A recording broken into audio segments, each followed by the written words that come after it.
So, when you look into the competition policy, actually what competition policy does?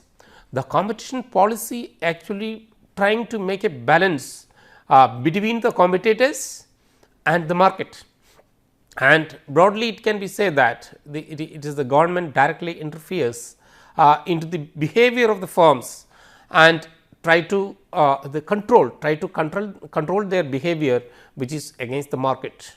And also we can see the structure of industries, and the structure of industries and their behavior and their attitude towards the economy is controlled through the competition policy. So, we can see that these regulations and trade policies of governments, for example, the number of policies includes tariffs, quotas, and anti-dumping agreements, anti-dumping measures taken under the anti-dumping agreement of WTO, investment measures, investment policies, regional trade agreements, and preferential tariff agreements, and all labor market. All these policies actually affect the competition in the market. So, all these components are to be taken into consideration of when we calculate about the fairness and when we calculate about the competitiveness of the market. And the objective very objective of the competition law, it is clearly is to encourage the process of competition, not the competitors, and to promote efficient use of resources while protecting the freedom of economic action of various market participants. That means, the competition in the market is not prohibited. Competitors are not prohibited to compete in the market. What actually prohibited is their behavior is actually regulated by these particular competition laws. And we know that the decentralization of economies are very important for the development of any country. So, decision making cannot be concentrated, and the economic concentration will leads to the abuse of economic power and the complete destruction of small businesses. So, there can be big businesses and the small business should go hand in hand, and there must be a harmonious relationship between the big business firms and small business firms. So, this conflict between economic efficiencies and policies, always they fight each other. So, because if there is more the regulations and policies, if there is more regulations and policies, it will be severely affected the economic efficiency of working of the companies. So, the policies may distort the market and competitive process, and the competitive policies in the market directly interferes into the competitive process itself.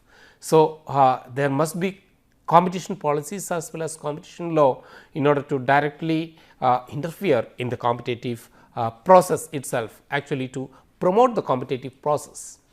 When we look into the welfare measures, so whether it is the welfare of industry, yes, it must be, there must be the welfare of industry, the industries must grow, otherwise no economy can grow. But when we talk about welfare here, it is the welfare of consumers.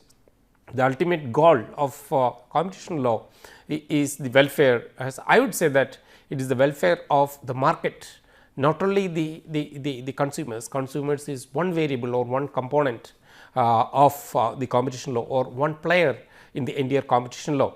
So, it includes I would say that it includes the consumer and also at the same time the producer as well. And definitely the price increases, the difference in prices or monopolistic prices is definitely going to affect the consumers, and it is directly going to affect the market. If in the ideal situation in a market, like whenever the supply goes up, the prices are not supposed to go up. Whenever there is a short supply, it's not going to, these practices, the so called practices which leads to the increase in prices are not to be allowed. It has to be curbed, or it has to be controlled. So, this welfare, the meaning in inverted commas welfare should be looked from a dynamic point of view. That means, the future welfare of the market should be the objective of any competition law. And we can see that the competition law or competition policies are required for the welfare of small firms, And so, the one group of scholars which they say that if you do not try to control the big business houses, then they are going to eat, or whether they are going to eat or whether they are going to kill the small business firms. So, there must be a harmony between the big houses and the small business firms, then there will be an ideal competition in the market. So, the defense of small firms are one justification for the competition law. On the contrary, you can see that the helping small firms to survive, when even though they are not operating at so efficiently or a sufficient scale, or which encourages inefficient allocation of resources, but every government protects small scale businesses, because it provides lot of employment in, especially in the rural areas. So, they have to protect, even though there is inefficient allocation of resources in rural areas.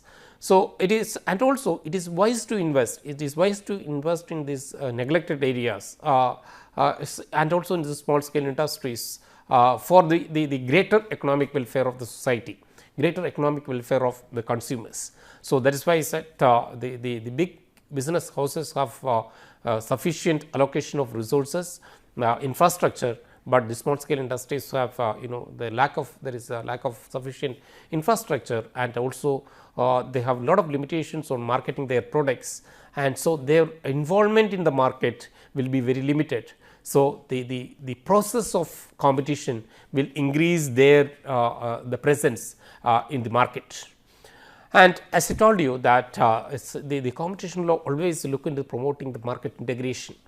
So, the political objective is not necessarily consistent with the welfare maximization. So, it is very easy to go for welfare maximization by promoting big companies, but the societal the setup which requires the integration of small scale industries as well. And now you can call it the India open markets, the jargons like liberalization, privatization, globalization. All these are the contribution of the opening up of economies all over the world during the 1990s, and these which the opening up of these markets, which opened up a new Pandora box of curbing or limiting the activities of multinational companies or big business firms.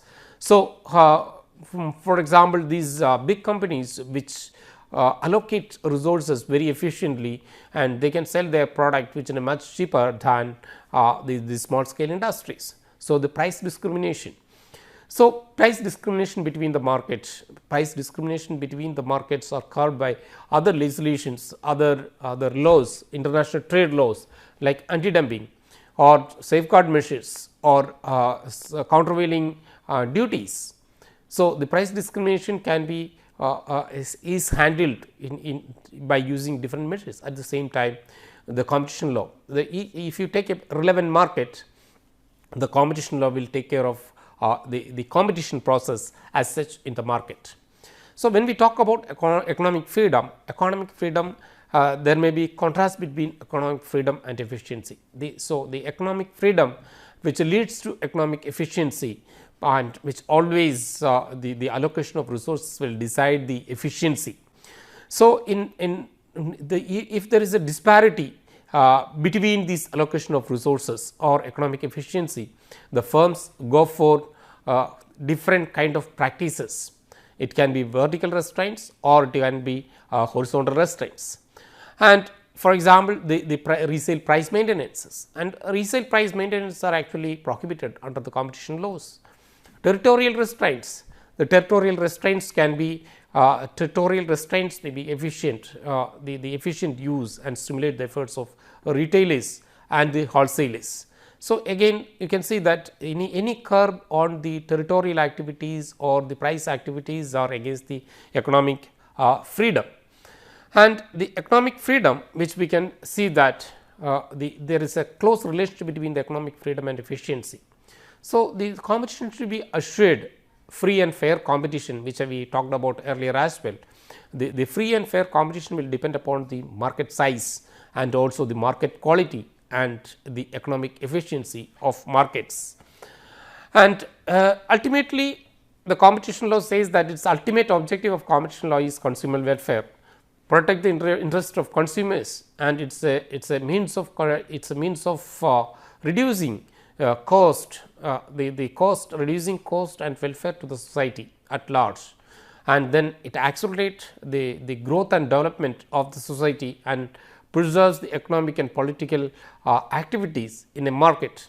So, it is finally and ultimately it promotes efficiency, efficiency and promote the welfare in the market. We already talked about the fairness and equity.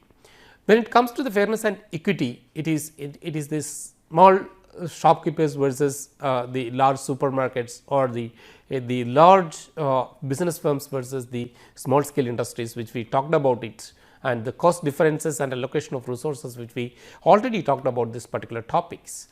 And most importantly, the industrial policies are making a very crucial role in the allocation of resources and as well as the competitive process in the market. So, every country is come out with, some countries come out with the liberal economic policies and industrial policies, and some countries exempt and some countries have exemptions to the business activities. For example, the United States law which make exemptions to the cartels, and so if the cartels are curbed, only the purpose is to engage in export trade and do not restrain trade in the US and do not restrain the trade of export competitors. So, there are limited activity which is mentioned. It means that the big firms have more freedom within the framework of the Sherman Act to promote their businesses abroad or beyond the territories. And the state policies which we already talked about, the competition policy can be achieved, used to achieve the protectionist goals of domestic firms as well. Some countries go for strict implementation of the competition policy, which may lead to promoting the domestic industries. For example, in order to promote the domestic industries, international trade law within the WTO framework, the anti-dumping law, which promotes the domestic industries by imposing additional duties on exports, which are not good for the competition in the market, but the international trade law allows it. So, this competition law and trade law must go side in side, and the industrial policies and trade policies should not be an obstacle to the competition policy. For example, the subsidies and state aid, and there is another WTO law which is the subsidies and subsidies, in order to curb the subsidies, that is a countervailing duty law which is there. So, there must be these laws, trade law should not be an obstacle to the competition policy and the competition law in the countries. So, and as we already talked about, the public interest and economic freedom is one of the important. So, without public interest, no competition law is required. So, there must be providing equal opportunities for small businesses, medium businesses and the big businesses. That is the ideal the scenario which can be make in the market. So, I hope that the concept of competition is very clear. The ultimate objective is to the achievement of welfare of the market and welfare of the consumers. Thank you.